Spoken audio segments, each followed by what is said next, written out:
you guys have this information and you guys are going to be able to, watch it again at your own leisure. So we left off talking about the myofibrils. Okay, so effectively we got that full muscle, which then goes in the fasciculi and then the individual fibers, and then all the way down to the individual myofibrils. And these are effectively what comes down to the basic component, which is the sarcomere. Now, these bundles are going to be made up of strands of actin that are going to be grabbed and pulled by myosin. And this is the basics of what gives us contraction. Now, this runs literally in series through the entire length of the muscle, as well as in parallel is cross-sectional area, and that's what's going to be related to greater amounts of force production. Okay, so the individual motor unit is going to be the individual neuron coming from the brain, passing through other neurons to the muscle of interest, which in turn is going, well, let's just do arm, in turn going to activate a number of fibers inside of the muscle, which is just going to cause it to contract. Okay, now it's only going to cause the individual fibers that it actually innervates to contract. And remember that alpha motor unit is going to recruit more individual fibers when it comes to our fast twitch fibers than our slow twitch fibers. So the more units we're going to go ahead and turn on, the greater our force production.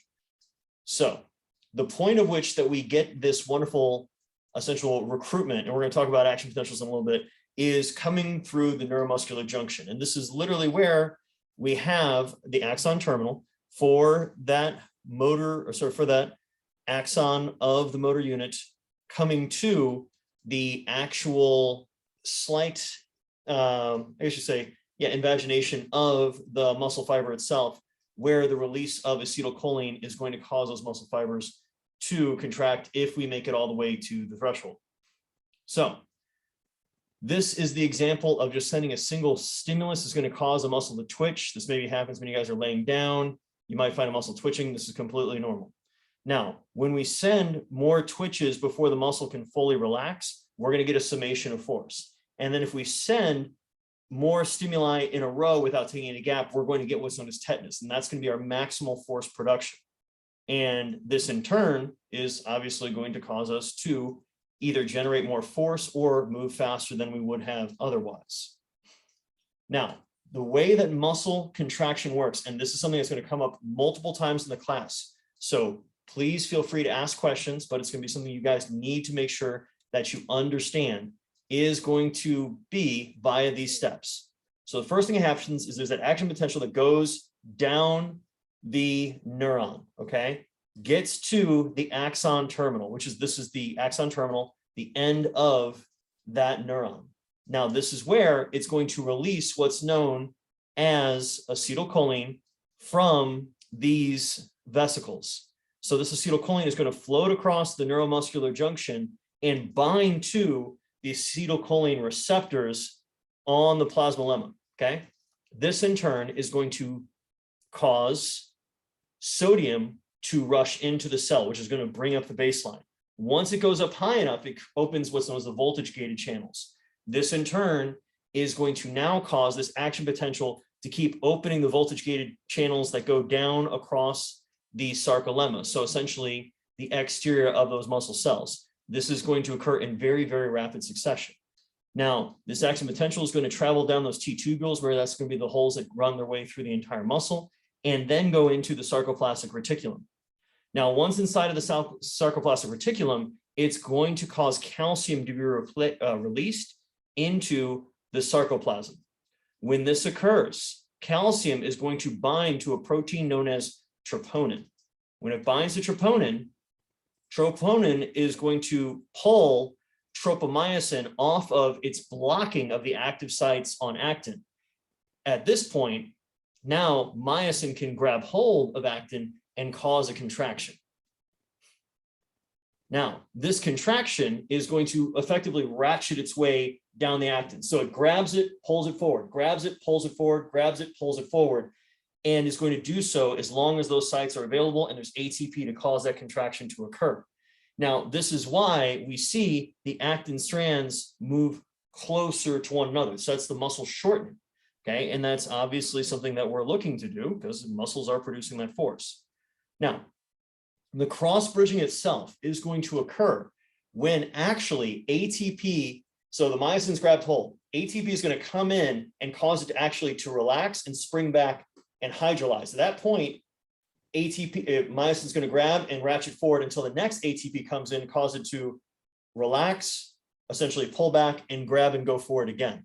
So you can see how this cross-bridging cycling occurs as is listed on this slide. Okay, make sure you understand this. It's something you're just going to have to sit down a little bit and effectively work your way through, making sure you understand it. Now, we talked earlier a bit about muscle fiber and specifically muscle fiber types. Now, the key thing is, remember, our slow twitch fibers are type 1, very aerobic, very oxidative, not very fast with power production. Meanwhile, on the other end of the continuum, we've got our type 2X, and those are going to be our really high speed, really high power muscle fibers that in turn are going to allow for the greatest amounts of power production. Now, force production, meaning same size slow twitch fiber, same size fast twitch fiber is the same amount of force production. The key difference between them is going to be the speed of that contraction, where that type 2 fiber is going to contract. If we look down here, and this can be based on, I believe, some probably Bottinelli's research is what this is, maybe Trappy stuff. Notice that we are getting literally a contraction time that takes half or less than half the time, and your power output is much higher. So per muscle size, there's really no difference in maximal force production. It's going to be how quickly we produce that force is the key difference between the two. Okay, any questions on the basics between different fiber types?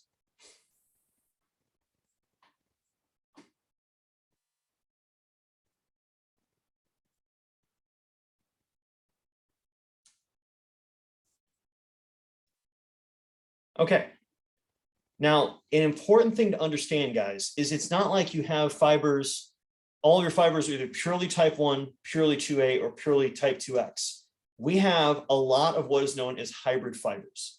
So in this example, we've got a pure type 1, then we have one that is both type 1 and 2A, one that's 2A, one that's type 2A/2X, one that's pure 2X, and then one that is a combination of literally every single type of fiber type.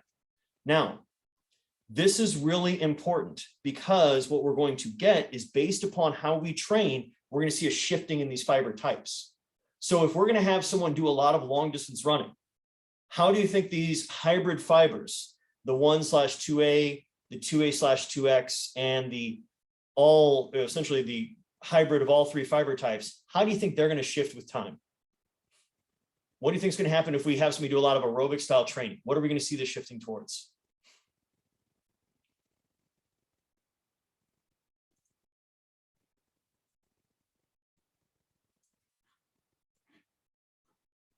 Yes, but in which of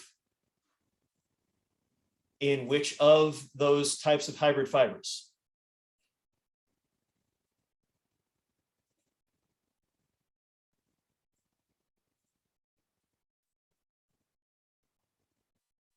So Gabby and Anouk, you guys are not off base. Either you guys can go ahead and unmute yourself real fast, one of the two of you, or both.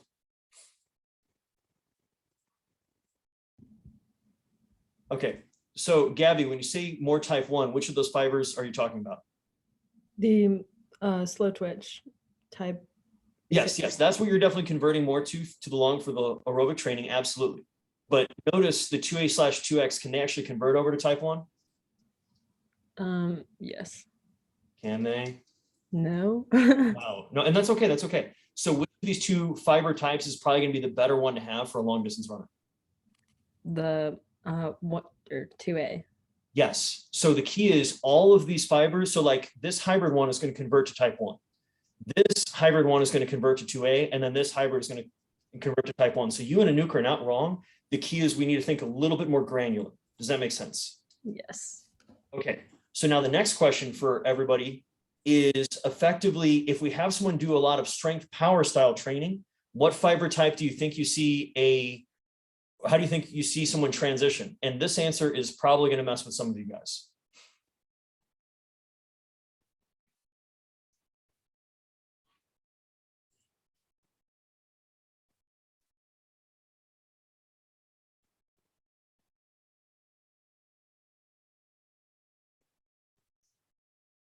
Let's have another brave soul unmute themselves.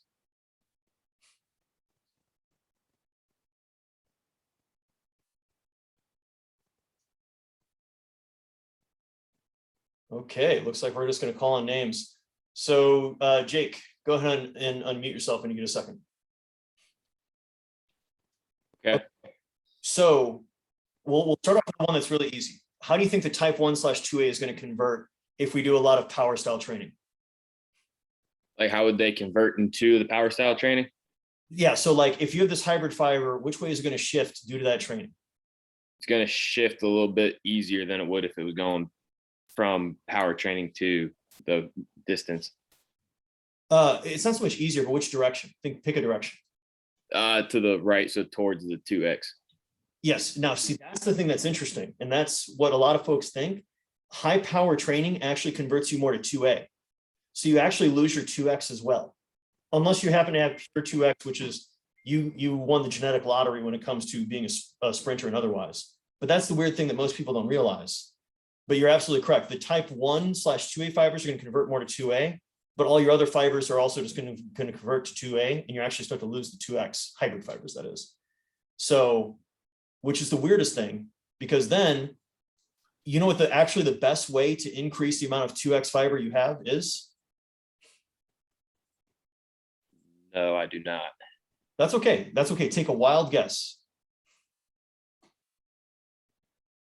So if aerobic training increases your type 1 and like resistance training or power training increases your 2A, what's the only type of training, I guess it's not really training, that we haven't brought up yet?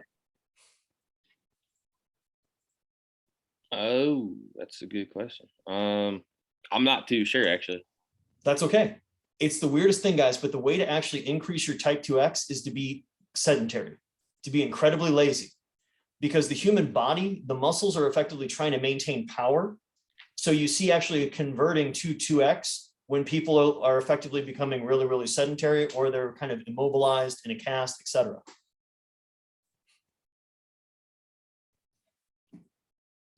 Weird, isn't it? It's very weird. Yeah. Thank you, Jake. So the last, or the second to last two components we're going to talk about is what's known as the length tension curve. Every muscle group you have is going to have an optimal length where it produces the greatest amount of force. So if we go back to the arm example, when the arm is in the fully extended position, your biceps a bit weaker. When you're in the midpoint, notice, guys, if we look at the picture on the right, that's when we're starting to get way, way more overlap between the actin and myosin. Whereas when we're in the shortest position, we're literally just butting up against the end, so we can't go any shorter. So with this knowledge, when we think about training athletes, training performance, and using a large range of motion, it's only natural that, yeah, when you use a really big range of motion, you're going to be weakest in the bottom. That's usually what limits you in your lifts. But if you're training a bigger range of motion than what you really need for the strength curve of an athlete, it's going to potentially have even better carryover because they'll have that optimal muscle length where they're going to be able to produce the greatest amount of force. And then lastly, we have what's known as the force velocity curve, which is we can produce the greatest amount of force at the slowest velocities. And as we go faster and faster, our velocity is going to go down. Now, everyone's stronger eccentrically than they are concentrically, meaning you can lower a heavier weight than you ever lifted. A great example of this, guys, is just go to the rec center and wait for somebody to say, bro, spot me on this set. And you'll see them lower more weight than they can actually lift back up. It's actually one of my favorite things to watch on occasion. Now, why do we care about this graph?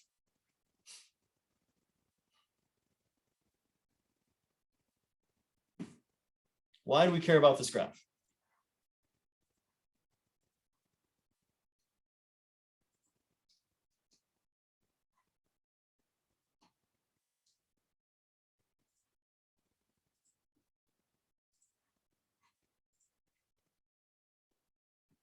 Okay, we don't care about the graph. That's fair.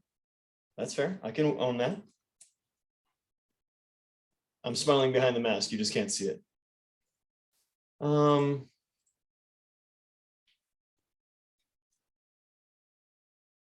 So, Maddie, go ahead and take a guess at why we care about this.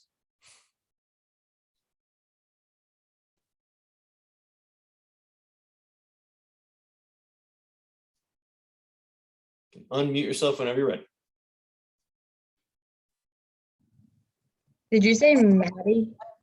Well, there's a Madison and a Madeline, so I figured I'd just say the name in between, and hopefully one of the two of you would be near your computer and be able to unmute. Yeah. Yeah. Okay. So you're here now. Yeah.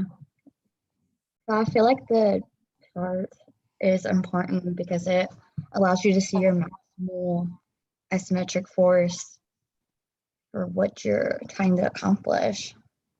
Mhm. Okay, so let's keep going. You've got the basics there, okay? So if we want someone, so we know how much force we can produce and it's not even moving. So if we make it just an ounce or two lighter, they're gonna move it a little bit, they're actually gonna be able to move it, right? Yeah. And then as we keep making it lighter and lighter, they're gonna be able to move it faster and faster. Makes sense? Yeah. Okay, now, if we can't change the load of the object, like the object's always going to weigh this weight, what can we do instead to increase the velocity we're going to be able to move it? Would you like lower the reps you're doing? I'm sorry, can you say that again? Would you be lowering the reps or like the amount that you're doing, not the weight, but how much you're doing?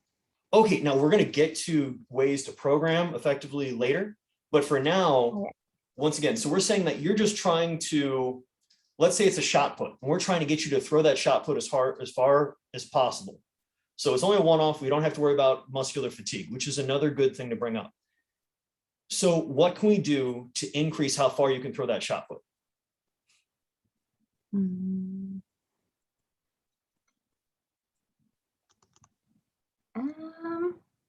It's okay. If you're wrong, you're wrong. Not exactly sure. And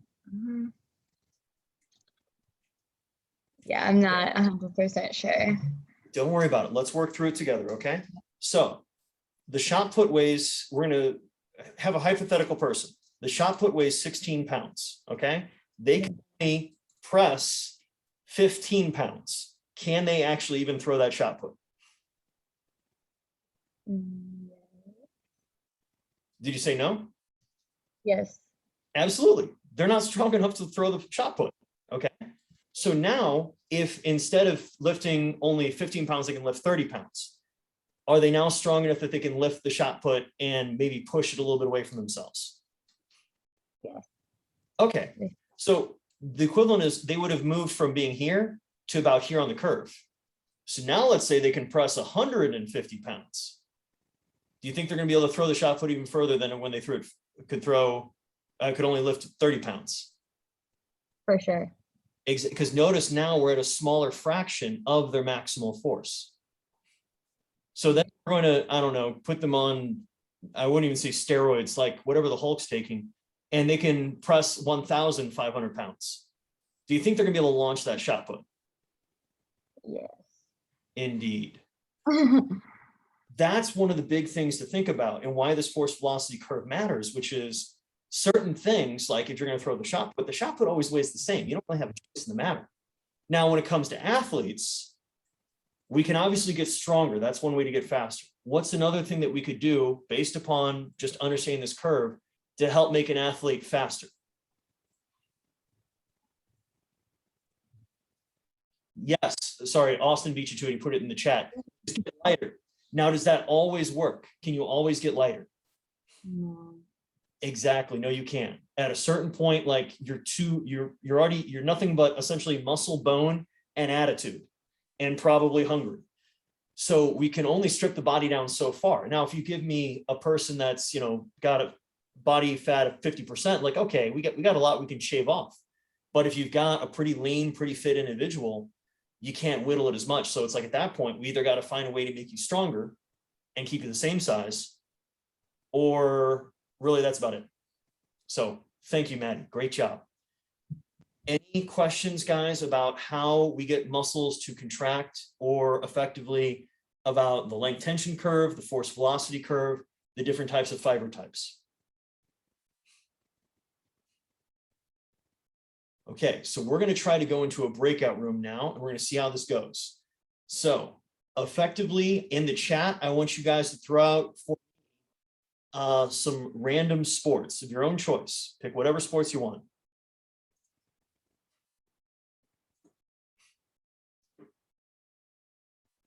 Okay, Austin, I appreciate track. Unfortunately, that is a massive combination of a bunch of individual events in a sport. Okay, so we got baseball, we got soccer. Okay, guys, great job. Thank you. Okay, okay, calm down, calm down. We have enough. We have enough. Okay, so guys, what we're gonna do is we've got, based upon, no offense, the order that it came through: baseball, basketball, softball, which, no offense, is very similar to baseball, so we're going to kind of keep them as kind of together. But effectively, we're going to go with 5 groups. Okay. Group 1, because you're going to be randomly put into it, is going to be baseball / softball. Group 2 is going to be basketball. Group 3 is going to be soccer. Group 4, no offense, Anouk, cross country is a great sport, but I think we know what fiber type they need to be. It's a little too easy. Yeah, we're going to go ahead and go with football. And then, yeah, the last one we're going to go ahead and go with is group 5, and we're going to go with volleyball. So your group needs to give the fiber type balance that would work best for those athletes and by position afterwards. Okay, so what does this mean? So for example, Jake put up wrestling, okay? Wrestling is an incredibly hard, incredibly metabolically demanding sport. Now, mind you, there's obviously different weight classes, and different weight classes essentially play the sport a little bit differently. And either way, you probably need a pretty good complement of type 2A fibers, and then also type 1, because we've got to have that aerobic capacity. So specifically, when it comes to wrestling, you have to also be able to shoot in aggressively for a movement, and you have to have a great deal of isometric strength, so you can hold positions and then still fight for other positions. So it's not going to give you a massive advantage to be 90+% type 2 and then 10% type 1, because if you can't pin the person fast, you're going to gas out and you're going to lose. Meanwhile, if you're the opposite and you're 90% slow twitch, 10% fast twitch, you're going to have a great work capacity, but you're not going to be fast, and you're not going to be able to really do well making a shot, trying to take somebody down. On the flip side, cross country, you want to be mostly type 1 with obviously a little bit of type 2A, just because it's going to give you a bit more power. And we're going to talk about buffering out those anaerobic effects when we get into chapter 2 with the metabolic demands. But you obviously don't want to be really massively, you probably don't want to be over 40% 2A, because it's just not going to do you favors. It's just going to be things that chew through energy too fast, and you're out there for way too long. And the opposite is true with sprinters. So if you're going to go be a sprinter, especially a 100-meter, you want to be pretty much as much type 2X as God has given you. And in fact, really, really high level Olympic sprinters, they are mostly actually type 2, where they have a larger complement of type 2X than your average people. Go figure. And that gives them a massive advantage. Now, obviously, the sports you guys have in here, we've got a little bit of needing this compared to that. Another thing to keep in mind is the body itself. So for example, a boxer, we want to have really good type 1 muscle fibers in things like effectively the biceps and the delts, because we have to keep our arms up. Same thing with our legs, because that's how we move. But our triceps and effectively our pecs, we want to have a whole lot of type 2, because you need to be able to throw a punch. You need to be able to move and obviously hit somebody hard enough that you're going to be able to do some damage. So with that contextualization, we're going to go ahead and have you guys get into these groups randomly. Okay. Whenever you're ready, it should have it set so that you guys can go ahead and get in those rooms. So go ahead and do so. And then really, I'm going to give you guys a solid 10, 12 minutes to kind of talk amongst yourselves with the sport, where do you need the fiber types, and how does it change based upon position.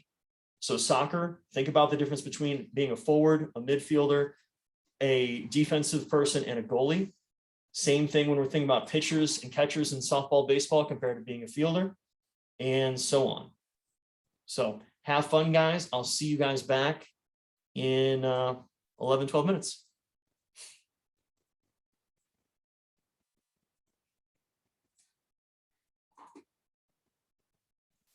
Yeah, no worries. So yeah, know the force, velocity, know the length, tension. So when it comes to the fiber types, we've got obviously a number of them, and each of these fiber types in turn have hybrids. So let's say we were, by the way, who just talked to me? Sarah. Thank you. Sorry, I could just see the names on there, and I want to kind of know who I'm talking with. Okay, so let's say we were to take a look at your quadricep, okay? And we were to look at the muscle fiber. We'd see a little bit of all of these, but in reality, we probably see that your quad was like 30 to 40% just pure type 1, maybe 10 to 20% this hybrid type 1 2A, another like maybe 20 to 30% of this 2A, and then we're talking like maybe 10% of this, maybe only a percentage point of the type 2X, and then the essentially all hybrid fiber.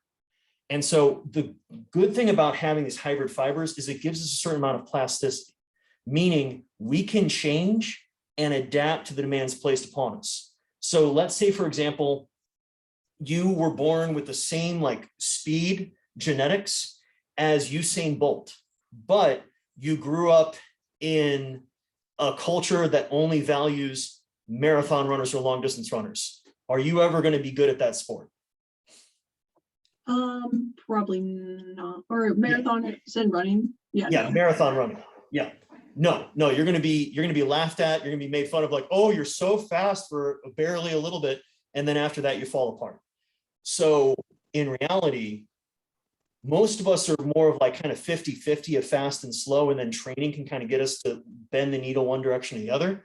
There are people that just compete in the Olympics. Those are the folks who are literally born with that predisposition towards an end of the bell curve in a number of those sports, like the marathon and the sprints, that they're naturally going to be really good at it. Okay. I think I'm just confused about differentiating between type 1, type 2A, and then type 2X. No worries. So effectively, the line between what's really good at aerobic training or aerobic metabolism is your type 1 compared to the others. So your 2A and your 2X.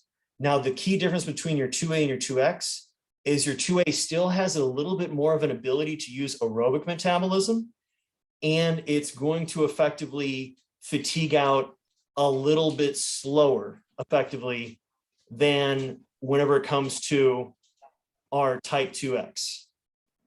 So type 2X is more of like for like large or very powerful spurts, but they don't last very long.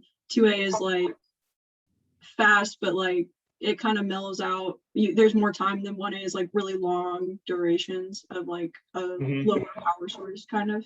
Yeah, so whenever we get to what's known as the Wingate test, where we have you guys sprint as hard as you can against the resistance on a bike, you will intuitively know when these fibers drop out, when you're naturally going to start getting a little bit slower and slower and slower. Okay. The key is it's not like your fibers are when we get moving and we try to move at maximal speed, we're using all of these fibers. But then fibers fatigue out, it's the equivalent of we're losing different engines. So our most powerful engine isn't working anymore. So we're left with our second most powerful engine and our endurance engine. And then as that one peters out, then we got nothing but our slowest engine. So we can still keep moving, but we're not moving anywhere near as fast as we did in the beginning and as the other two dropped out. Okay. Thank you. No worries. You have yourself a great day. You too. All right, guys. Well, that's it we got for today. Stay safe out there, and I will talk to you guys more soon. Bye-bye.